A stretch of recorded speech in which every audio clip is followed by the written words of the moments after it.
ಸ್ನೇಹಿತರೆ ನಮಸ್ಕಾರ, ನಾನು ರವೀಂದ್ರ ಜೋಶಿ. ದಿಲ್ಲಿ ಸರ್ಕಾರದ ಗೃಹ ಇಲಾಖೆಯಿಂದ ಸ್ವಲ್ಪ ಆಘಾತಕಾರಿಯಾದಂಥ ಸುದ್ದಿಯೊಂದು ಬಂದಿದೆ. ಇತ್ತೀಚೆಗೆ ಸಂಸತ್ ಚಲೋ ಎನ್ನುವಂಥ ಹೋರಾಟವನ್ನು ಮಾಡಿದ್ರಲ್ಲ ಜಿರಳೆಗಳು, ಜುಲೈ 20ನೇ ತಾರೀಕು.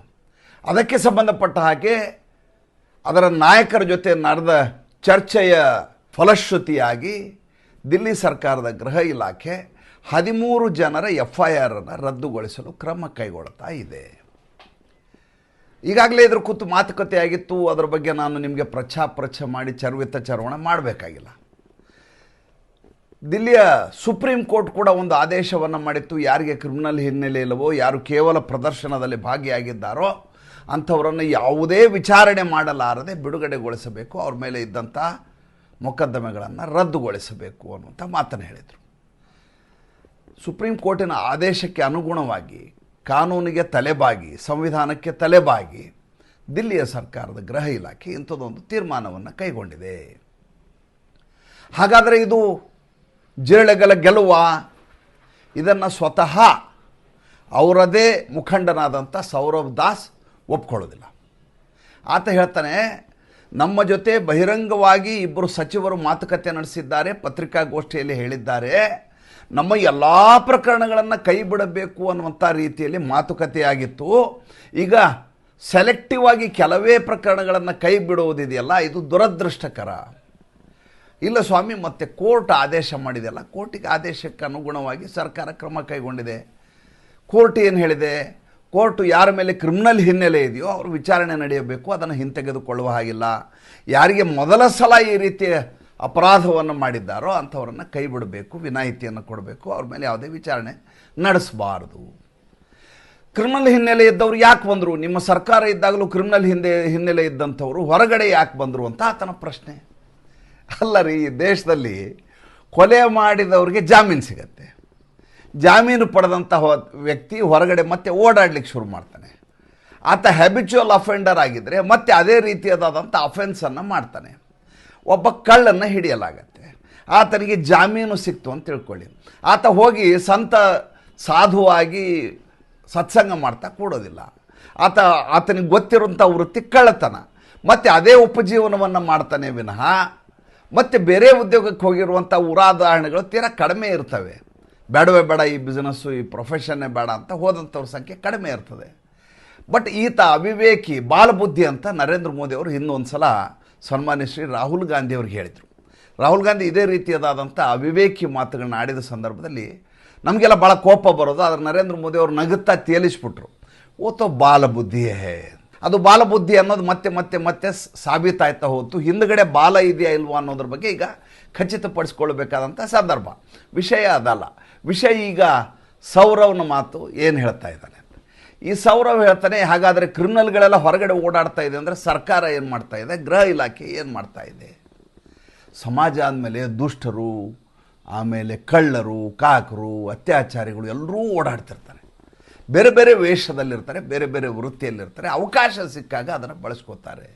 ಈಗ ಕಲ್ಲು ತೂರಾಟ ಮಾಡಿದ್ರಲ್ಲ, ಎಲ್ಲರೂ ಕೂಡ ಪ್ರದರ್ಶನಕಾರಿಗಳ? ಹಾಗಾದರೆ ಖಂಡಿತವಾಗಿ ಆಗಿರ್ಲಿಕ್ಕೆ ಸಾಧ್ಯ ಇಲ್ಲ. ಯಾರ್ಯಾರು ಎಲ್ಲೆಲ್ಲಿ ಬೆಂಕಿ ಹೊತ್ತಿದಾಗ ಬೀಡಿ ಹಚ್ಕೋಬೇಕು ಅವರೆಲ್ಲ ಹಚ್ಕೋತಾ ಇರ್ತಾರೆ. ಈತನಿಗೆ ಆ ವಿಷಯವನ್ನು ನಾವು ಹೇಳಿ ಕನ್ವಿನ್ಸ್ ಮಾಡಲಿಕ್ಕಾಗೋದಿಲ್ಲ. ರಜನೀಶ್ ಒಂದು ಮಾತು ಹೇಳ್ತಾರೆ, ಏನಂದರೆ ಯಾವಾಗಲೂ ಮೂರ್ಖರ ಜೊತೆ ಹೆಚ್ಚು ಧ್ವನಿಯಲ್ಲಿ, ಎತ್ತರದ ಧ್ವನಿಯಲ್ಲಿ ಮಾತಾಡಬಾರ್ದು, ಎರಡನೇದವ್ರ ಜೊತೆ ಚರ್ಚೆ ಮಾಡಬಾರ್ದು. ಯಾಕೆ ಅಂತ ಎದುರುಗಡೆ ಇರುವಂಥ ಶಿಷ್ಯ ರಜನೀಶ್ ಅವ್ರು ಹೇಳ್ತಾರೆ, ಅವರು ನಾಯಿಗಿಂತ ಜೋರಾಗಿ ಬೊಗಳಲಿಕ್ಕೆ ನಮಗೆ ಬರೋದಿಲ್ಲ. ನಾಯಿ ಮಾತ್ರ ಜೋರಾಗಿ ಬೊಗಳಬಹುದೇ ವಿನಃ ನಾವು ಬೊಗಳಲಿಕ್ಕಾಗೋದಿಲ್ಲ. ಹಾಗೆ ಇವನ ಜೊತೆ, ಈಗ ಅವಿವೇಕಿಯ ಜೊತೆ ಆರ್ಗ್ಯುಮೆಂಟ್ ಮಾಡಿ ಮಾತಾಡಿ ಗೆಲ್ಲಲಿಕ್ಕೆ ಸರ್ಕಾರಕ್ಕೆ ಸಾಧ್ಯವಿಲ್ಲ. ಸರ್ಕಾರಕ್ಕೆ ಉನ್ನತ ಸ್ತರವಾದ ಸ್ಥಾನಮಾನ ಇರುತ್ತೆ, ಅದನ್ನು ಜಗತ್ತು ನೋಡ್ತಾ ಇರುತ್ತೆ. ಹಾಗಾದರೆ ಇವರ ಮುಂದಿನ ನಡೆ ಏನು? ಹಾಗಾದರೆ ಆತ ನಿನ್ನೆ ಬಹಳಷ್ಟು ಚಾನಲ್ಗಳಲ್ಲಿ ಮಾತುಕತೆ ಕೂತಿದ್ದ. ಒಂದು ಕಡೆ ಈ ರಾಂಕ ಓಡಾಡ್ತಾ ಇದ್ದ, ಇನ್ನೊಂದು ಕಡೆ ಈತನ ವಾದ ಬೇರೆ. ಈತ ಹೇಳ್ತಾನೆ, ನೋಡಿ ಸರ್ಕಾರ ಮಾತುಕತೆ ಕೊಟ್ಟಿದೆ, ಸರ್ಕಾರ ಮಾತನ್ನು ನೆರವೇರಿಸಬೇಕು. ನಿಮಗೆ ಕೋರ್ಟು ಅಂತ ಇದ್ರಿ, ಹಾಗಾದರೆ ಕೋರ್ಟು ಇನ್ನು ಮುಂದೆ ನಮ್ಮ ಮಾತನ್ನು ನೆರವೇರಿಸಬೇಕಾಗತ್ತೆ. ಹಾಗಾದರೆ ನಾವು ಇನ್ನು ಮುಂದೆ ನಮ್ಮ ನೆಗೋಷಿಯೇಷನ್ ಇದ್ದರೂ ಕೋರ್ಟ್ ಜೊತೆ ಮಾಡ್ತೀವಿ. ಅಯ್ಯೋ ದೇವ್ರೇ, ಈಗ ಸರ್ಕಾರ ಆದಾಗ ಸರ್ಕಾರದ ಸಚಿವರು ಇರ್ತಾರೆ, ಅಥವಾ ಅದಕ್ಕೊಂದು ನಿಯೋಗವನ್ನು ನೇಮಕಾತಿ ಮಾಡಲಾಗತ್ತೆ. ಗಲಾಟೆ ಆದ ಸಂದರ್ಭದಲ್ಲಿ ಆ ನಿಯೋಗ ಬಂದು ನಿಮ್ಮ ಜೊತೆ ಮಾತುಕತೆ ನಡೆಸುತ್ತೆ. ಅದಕ್ಕೊಂದು ವ್ಯವಸ್ಥೆ ಇದೆ. ಕೋರ್ಟಿನಲ್ಲಿ ನೀವು ಮಾತಾಡ್ಬೇಕಾದ್ರೆ ಕೋರ್ಟ್ನಲ್ಲಿ ಅರ್ಜಿ ಹಾಕ್ಕೋಬೇಕು, ಅದು ರಿಜಿಸ್ಟ್ರಿನ ಹತ್ರ ಹೋಗಬೇಕು, ಆ ರಿಜಿಸ್ಟ್ರಾರ್ ಅದನ್ನು ಅಡ್ಮಿಟ್ ಮಾಡ್ಕೋತಾರೆ. ಅದಾದಮೇಲೆ ಕೇಸು ಇದು ಹಿಯರಿಂಗಿಗೆ ಬರುತ್ತೆ. ಅಲ್ಲಿ ಜಡ್ಜ್ ಇದನ್ನು ವಿಚಾರಣೆ ತೊಗೋಬೇಕೋ ಬೇಡ ಅನ್ನುವಂಥ ತೀರ್ಮಾನ ಮಾಡ್ತಾರೆ. ಅದರದ್ದೇ ಆದ ಶಿಷ್ಟಾಚಾರ ಇರುತ್ತೆ, ಕಾನೂನಾತ್ಮಕವಾದಂಥ ಶಿಷ್ಟಾಚಾರಗಳಿರ್ತವೆ, SOP ಇದೆ ಅಲ್ಲಿ. ನಾವೀಗ ಜಸ್ಟಿಸ್ ಸೂರ್ಯಕಾಂತ್ ಜೊತೆ ಮಾತುಕತೆ ನಡೆಸ್ತೀವಿ ಅಂದರೆ ಜಸ್ಟಿಸ್ ಸೂರ್ಯಕಾಂತ್ ಜೊತೆ ಎಲ್ಲಿ ಮಾತುಕತೆ ನಡೆಸ್ತೀಯಪ್ಪ ನೀನು? ಪ್ರಶ್ನೆ ಕೇಳಬೇಕಲ್ವ. ನೋಡಿ, ನನಗೆ ಈಗ ಅನ್ನಿಸ್ತಾ ಇದೆ, ಅವಿವೇಕಿಗಳ ಜೊತೆ ಮಾತುಕತೆ ನಡೆಸೋದು ಒಂದನೇದ್ದು, ಎರಡನೇದ್ದು ಇಂಥದ್ದೊಂದು ಹೋರಾಟಕ್ಕೆ ಅನುವು ಮಾಡಿಕೊಟ್ಟಿರೋದು. ಪ್ರಾರಂಭದಲ್ಲಿಯೇ ಇದನ್ನು ಯಾವಾಗ ಆತ ಏರ್ಪೋರ್ಟಿಂದ ಕೆಳಗೆ ಇಳಿದ ತಕ್ಷಣ ಹೋಗಪ್ಪ ನೀನು ಯಾವುದೋ ತಿಲಕ್ ರೋಡ್ ಪೊಲೀಸ್ ಸ್ಟೇಷನ್ಗೋ ಅಥವಾ ಪಾರ್ಲಿಮೆಂಟ್ ರೋಡ್ ಪೊಲೀಸ್ ಸ್ಟೇಷನ್ಗೋ ಹೋಗಿ ಅಲ್ಲಿ ನೀವು ಅಪ್ಲಿಕೇಶನ್ ಹಾಕು, ಅನುಮತಿ ಸಿಕ್ಕರೆ ಮಾಡು, ಇಲ್ಲದೆ ಹೋದರೆ ಮನೆಗೆ ಹೋಗ್ಬೇಕಾ ನೀ ಹೇಳ್ಬೇಕು. ಅಲ್ಲಿ ಇಲ್ಲ, ಅಲ್ಲಿ ಜನ ನೆರೆದು ಬಿಟ್ಟಿರ್ತಾರೆ, ಅಲ್ಲಿ ಗಲಾಟೆ ಆಗುತ್ತೆ. ಗಲಾಟೆಯನ್ನು ನಿಭಾಯಿಸ್ಲಿಕ್ಕೆ ತಾನೇ ಪೊಲೀಸರು ಇರೋದು, ಉದ್ರಿಕ್ತ ಜನರನ್ನು ಚದುರಿಸ್ಲಿಕ್ಕೆ ಜನ ಇರೋದು. ಹಾಗೆ ನೀವು ಮಾಡಂಗಿಲ್ಲ ಅಂತ ಮಾಡಲಿಕ್ಕೆ ನಾವು ಆಗಲ್ಲ, ನಮ್ಮ ಕಡೆ ಅವ್ನಿಗೆ ಅನುಮತಿ ಕೊಟ್ಬಿಡ್ತೀವಿ ಅಂದರೆ, ಹಾಗಾದ್ರೆ UGC ಸಂದರ್ಭದಲ್ಲಿ ಹಾಗೆ ಮಾಡಬೇಕಾಗಿತ್ತು. UGCಯ ಹೋರಾಟ ಶುರುವಾಯಿತು. ಹೋರಾಟ ಶುರುವಾದ ಸಂದರ್ಭದಲ್ಲಿ ಹಿಂದಿನ ದಿನ ಸಂಜೆಯವರೆಗೂ ಅನುಮತಿಯನ್ನು ಕೊಡಲಿಲ್ಲ. ಅವ್ರು ಯಾರು ಪಾಪ ಅಬ್ಬೆಪಾರೆಗಳವರು, ಈ ರೀತಿ ನಾವು ಬೀದಿಗೆ ಹೊಡಿತೀವಿ, ಸ್ಟ್ರೀಟ್ ಫೈಟ್ ಮಾಡ್ತೀವಿ, ನಿಮ್ಮ ಕಲ್ಲು ತೂರ್ತೀವಿ ಅಂತ ಹೇಳಲಿಲ್ಲ ಅವರು. ನೀವು ಮಾಡಿರುವಂಥ UGCಯ ಹೊಸ ನಿಯಮಾವಳಿಗಳೇನಿದ್ದಾವೆ ಅದು ನಮಗೆ ಒಪ್ಪಿಗೆ ಇಲ್ಲ, ಅದನ್ನು ಹಿಂತುಕೊಳ್ಳಿ ಅಂತ ಹೋರಾಟ. ನಿಮ್ಗೆ ಗೊತ್ತಿರೋ ವಿಚಾರ ಅದು. ಇದೇ ಧರ್ಮೇಂದ್ರ ಪ್ರಧಾನ್ ಮಾಡಿದಂಥ ಮತ್ತೊಂದು ಅಪಸವ್ಯ ಅದು. ಕೋರ್ಟಿನಿಂದ ಅದನ್ನು ತಡೆ ಹಿಡಿಯಲಾಯಿತು, ಬೇರೆ ವಿಚಾರ. ಇಲ್ಲದೆ ಹೋದರೆ ಈ ಸಮಾಜದಲ್ಲಿ ಭಾಳ ದೊಡ್ಡದಾದಂಥ ಸಮಸ್ಯೆ ಉಂಟು ಮಾಡಬಹುದಾದಂಥ ಒಂದು ಕಾಯ್ದೆ ಆಗಿತ್ತದು. ಆಯಿತು, ಈಗ ರಾತ್ರಿ ಅನುಮತಿಯನ್ನು ಕೊಡ್ತಾರೆ. ಬೆಳಗ್ಗೆ ಯಾರ್ಯಾರು ಮುಖಂಡರಿದ್ದಾರೆ ಆ ಮುಖಂಡರನ್ನು ಮನೆಯಲ್ಲೇ ಗೃಹ ಬಂಧನ ಮಾಡಿಬಿಡಲಾಗತ್ತೆ. ಅವ್ರು ಯಾರು ಫೀಲ್ಡಿಗೆ ಎಳಿಲಿಕ್ಕೆ ಸಾಧ್ಯ ಇಲ್ಲ, ಅನುಮತಿ ಸಿಕ್ಕಿದೆ, ಫೀಲ್ಡಿಗೆ ಇಳಿದು ಹೋರಾಟ ಮಾಡೋಕ್ಕಾಗಲ್ಲ. ಯಾರು ಮಾಡಿದರು? ಇದೇ ಸರ್ಕಾರ ತಾನೇ ಮಾಡಿದ್ದು. ಯಾವ UGCಗೆ ನೀವು ಆ ಮಾನದಂಡವನ್ನು ಬಳಸಿದ್ರು ಅದೇ ಮಾನದಂಡವನ್ನು ಇವ್ರಿಗೂ ಜಿರ್ಲೆಗಳಿಗೂ ಬಳಸಬೇಕಾಗಿತ್ತು. ಜಿರ್ಲೆಗಳಿಗೆ ಅನುಮತಿಯನ್ನು ನೀವು 2 ದಿವಸ ಬಿಟ್ಟು ಬನ್ನಿ ಅಂತ ಹೇಳಿದಾಗ ಅವ್ರು ಗಲಾಟೆ ಮಾಡ್ತಾರೆ, ಅವ್ರು ಚದುರಿಸ್ತೀರಿ, ಪೆಲೆಟ್ ಗನ್ ಹೊಡಿತಿರೋ, ಲಾಠಿ ಚಾರ್ಜ್ ಮಾಡ್ತಿರೋ, ಏನೋ ಒಂದು ಮಾಡ್ತೀರಿ. ಮಾಡಿ ಆದ ಮೇಲೆ ಅವರು ಕೋರ್ಟ್ಗೆ ಹೋಗ್ತಾರೆ, ದಿಲ್ಲಿ ಹೈಕೋರ್ಟ್ಗೆ ಹೋಗ್ತಾರೆ, ನಮಗೆ ಈ ರೀತಿ ಅನುಮತಿ ಕೊಡ್ತಾ ಇಲ್ಲ ಅಂತ. ದಿಲ್ಲಿ ಕೋರ್ಟಿಗೆ ಹೋದ ಸಂದರ್ಭದಲ್ಲಿ ದಿಲ್ಲಿ ಕೋರ್ಟ್ ಏನು ಹೇಳುತ್ತೆ? ಈ ಪ್ರದರ್ಶನಕಾರಿಗೆ ಅನುಮತಿಯನ್ನು ಕೊಡಿ, ಸಂವಿಧಾನಾತ್ಮಕವಾಗಿ ಪ್ರತಿಯೊಬ್ಬರಿಗೂ ಹೋರಾಟ ಮಾಡಲಿಕ್ಕೆ ಅವಕಾಶ ಇದೆ, ಇವ್ರಿಗೆ ಯಾಕೆ ಅನುಮತಿಯನ್ನು ನಿರಾಕರಿಸಿದ್ದೀರಿ, ಇದು ತಪ್ಪು. ಅದ್ರ ಜೊತೆ ಒಂದಷ್ಟು ಷರತ್ತುಗಳನ್ನು ವಿಧಿಸುತ್ತೆ, ನಿಬಂಧನೆಗಳನ್ನು ವಿಧಿಸುತ್ತೆ. ನೋಡಿ, ನೀವು ಶಾಂತಿಯುತವಾಗಿ ನೀವು ಹೋರಾಟವನ್ನು ಮಾಡಬೇಕು, ಸರ್ಕಾರ ಈಗಾಗಲೇ ಇದನ್ನು ಕೊಡಲಿಕ್ಕೆ ಅನುಮತಿ ಕೊಡಲ್ಲ ಅಂತ ಹೇಳಿರುವಂಥ ಹೋರಾಟ ನಿಮ್ಮದು, ಆದ್ದರಿಂದ ನೀವು ಇಷ್ಟೇ ಜನ ಇರಬೇಕು, 250, 300, 500, 1000 ಈ ರೀತಿ. ಮೊನ್ನೆ ಮಮತಾ ಬೇಗಂ ಅವರು ಪರ್ಮಿಷನ್ ಕೇಳಿದ್ರು, ಸಂಸ್ಥಾಪನಾ ದಿನಾಚರಣೆ ಮಾಡ್ತೀನಿ ಅಂತ ಹೇಳಿದಾಗ ಜುಲೈ 21ನೇ ತಾರೀಕಿಗೆ ಸರ್ಕಾರ ಏನು ಹೇಳ್ತು? ನಿಮಗೆ 3 ಗಂಟೆ ಅವಕಾಶ, 2500ದಿಂದ 3000 ಜನ ಜಾಸ್ತಿ ಆಗಂಗಿಲ್ಲ, ಅಷ್ಟರ ಒಳಗೆ ಇಡಬೇಕು, ಮಧ್ಯಾಹ್ನ 2ರಿಂದ 5 ಗಂಟೆವರೆಗೂ ಮಾತ್ರ ನಿಮಗೆ ಅವಕಾಶ ಅಂತ ಕೋರ್ಟೇ ಹೇಳಿಬಿಟ್ರೆ ಸರ್ಕಾರ ಈ ರೀತಿ ಮಾಡಿದೆ ಅನ್ನುವಂಥ ಪ್ರಶ್ನೆ ಬರೋದಿಲ್ಲ. ಕೋರ್ಟ್ ಈ ರೀತಿ ಅನುಮತಿ ಕೊಟ್ಟ ಮೇಲೂ ಇವರು ಗಲಾಟೆ ಮಾಡಿದರೆ ಕಾನೂನಾತ್ಮಕವಾಗಿ ಇದು ನಿಂದನೆದು. ಕಾನೂನಿನ ಪ್ರಕಾರ ಕೊಟ್ಟ ಆದೇಶ ಏನಿದೆ ಅದನ್ನು ಉಲ್ಲಂಘನೆ ಮಾಡಿದ್ದಾರೆ ಅಂತ ಇವ್ರನ್ನೆಲ್ಲ ಒಳಗೆ ಹಾಕ್ಬೋದಿತ್ತು. ಇದು ನಾನು ಒಬ್ಬ ಜನಸಾಮಾನ್ಯ, ಶ್ರೀಸಾಮಾನ್ಯ, ಕಾನೂನಿನ ಅರಿವಿರಲಾರ್ದವನು ಕಾಮನ್ ಸೆನ್ಸಲ್ಲಿ ಹೇಳ್ತಾ ಇರೋ ವಿಚಾರ ಇದು.